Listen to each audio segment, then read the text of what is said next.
हे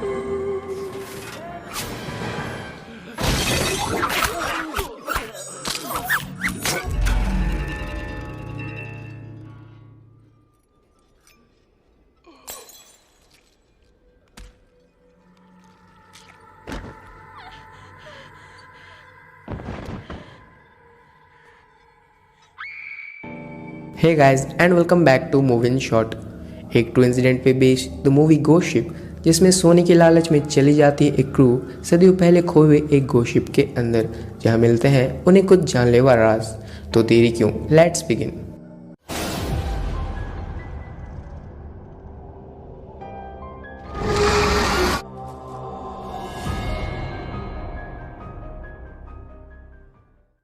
कहानी शुरू होती है और ये वक्त है 1962 का, जहाँ पर एक बहुत बड़े शिप पर कुछ अजीब हादसा होता है। शिप पर पार्टी चल रही थी और सभी डेक पर मौजूद पार्टी का मजा ले रहे थे। और हम यहाँ पर किसी मिस्टीरियस आदमी को देखते हैं जो कि शिप के लीवर सिस्टम के साथ कुछ छेड़छाड़ कर रहा था। ऐसा करने पर एक वायर पूरे डेक पर खड़ी सभी लोगों को बीच से काटते हुए आर पार हो जाती है। इस भयानक हादसे में बस एक छोटी लड़की केटी ही अकेली जिंदा बच जाती है। केटी हाइट छोटी होने की वजह से वो उस वायर से बच गई थी।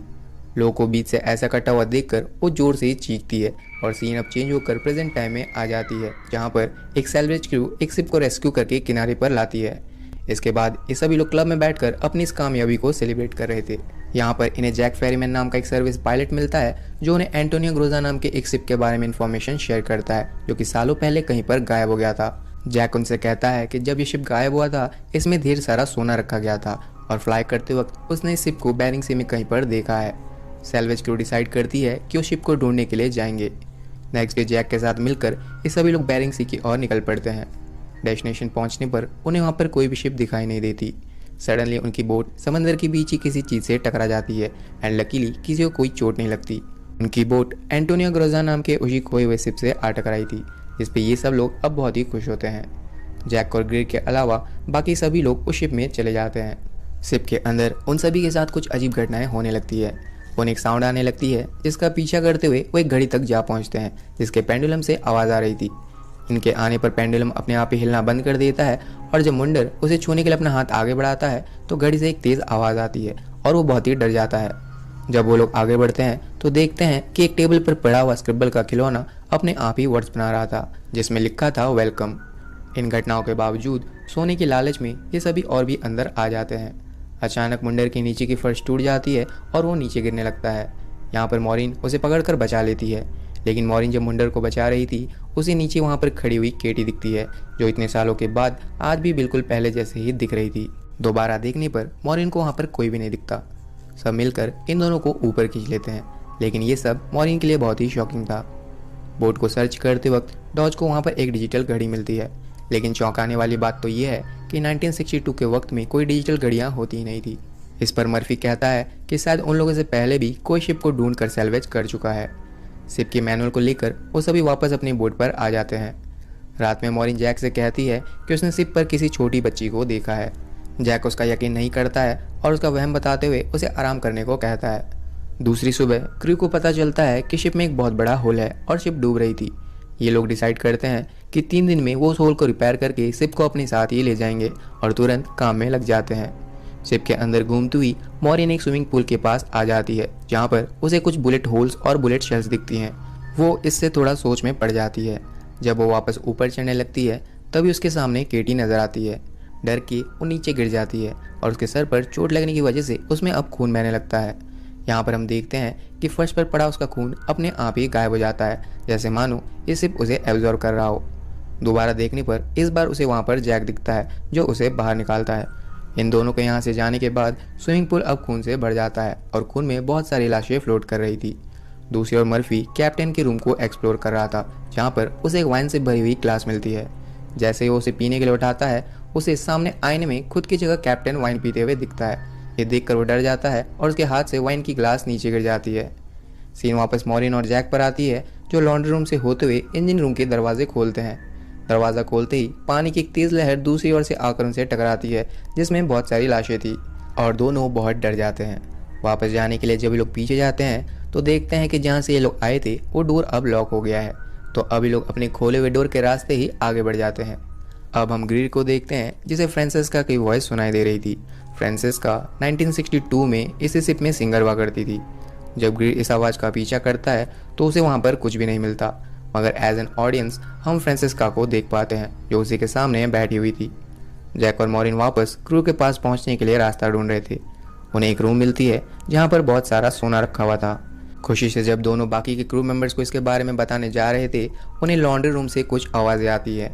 मॉरिन अंदर जाकर जब चेक करने लगती है तो सफ़ेद कपड़े में लिपटा कुछ हिलता है और उसका पीछा करने लगता है, जिससे वो डरती हुई कमरे से बाहर निकल जाती है। तब उसे पता चलता है कि सफ़ेद कपड़े में छिपे हुए ये उसी के साथी थे जो उनके साथ प्रैंक कर रहे थे। मॉरिन पूरी क्रू को गोल्ड के पास ले जाती है। इतना सारा सोना देखकर सब बहुत ही खुश होते हैं। वो डिसाइड करते हैं कि अब वो शिप को छोड़कर बस ये सारा सोना ही अपने साथ ले जाएंगे।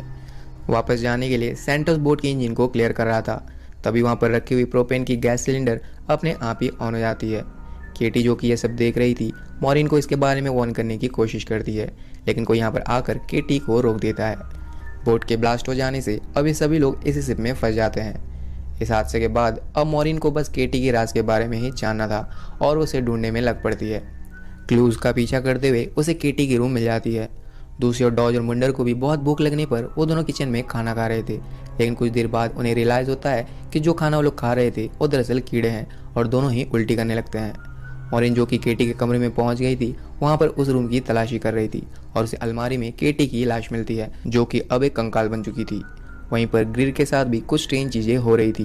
वो जिस रूम में खड़ा था वहाँ पर सब कुछ अचानक ही 1962 के पहले शिप में बदल जाता है, उसी पहली रात की तरह जब हर कोई पार्टी कर रहा था और ग्रिल को यहाँ पर कुछ भी समझ नहीं आता।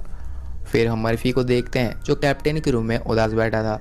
उसके सामने रखी वाइन की बोतल अब अपने आप ही हिलने लगती है और मर्फी को अपने सामने कैप्टन का भूत दिखाई देता है जो उसे वाइन ऑफर कर रहा था। कैप्टन का भूत मर्फी को बताता है कि सारा सोना उन्होंने एक दूसरे शिप लॉरली से उठाया है, क्योंकि लॉरली शिप पर एक हादसा हुआ था जिसमें सब लोग मारे गए और बस एक ही सर्वाइवर बच गया था। कैप्टन मर्फी को उस आदमी की फ़ोटो दिखाता है तो मर्फी उसे देखकर डर जाता है और कहता है कि ये नहीं हो सकता। मॉरिन केटी के कंकाल से नेकलेस निकालकर देख रही थी कि पीछे से वहाँ पर केटी की आत्मा आ जाती है।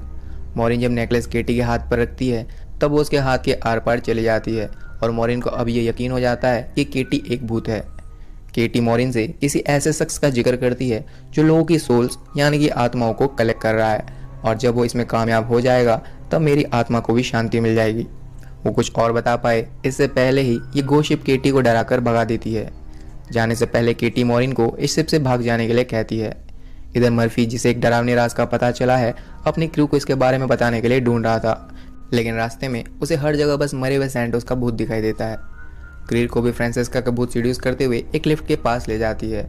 जब ग्रीर उसे पकड़ने की कोशिश करता है तो वो नीचे गिर जाता है और उसकी मौत हो जाती है। अब मॉरिन मर्फी को ढूंढ लेती है, लेकिन मर्फी को उसमें सैंटोस का भूत दिखाई देता है, इसलिए वो उसे मारने की कोशिश करता है। मॉरिन किसी तरह बच जाती है और मर्फी को ऐसी हालत में देखकर सब उसी जगह पर कैद कर देते हैं। इसके बाद बचे हुए सभी लोग मिलकर शिप को रिपेयर करने लगते हैं।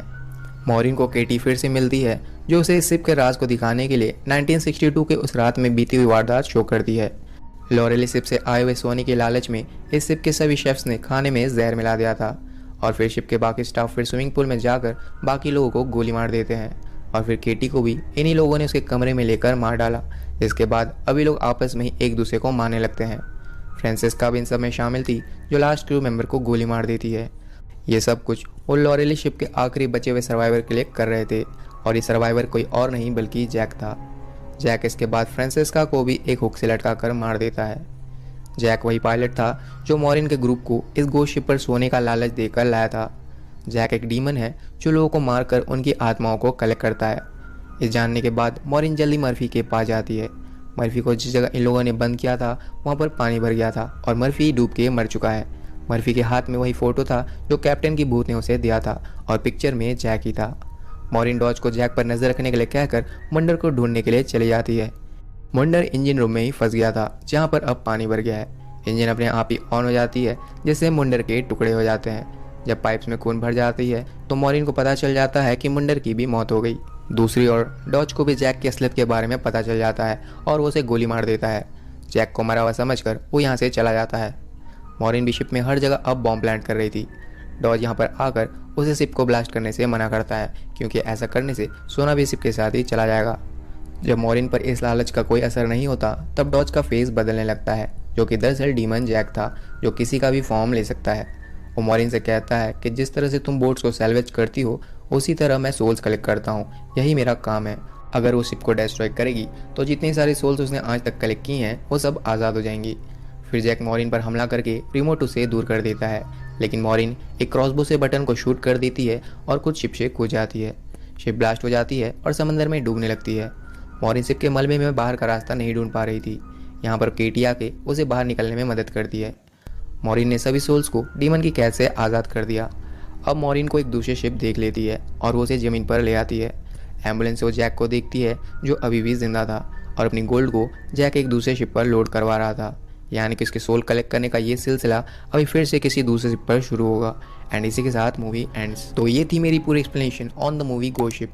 जाने से पहले वीडियो को लाइक या डिसलाइक करना प्लीज़ ना भूलें और एक अच्छा सा कमेंट कर दे, इससे मुझे बहुत सपोर्ट मिलती है। सब्सक्राइब करके बेल आइकन को प्रेस कर लें ताकि आप कोई वीडियो मिस ना करें। तो मिलते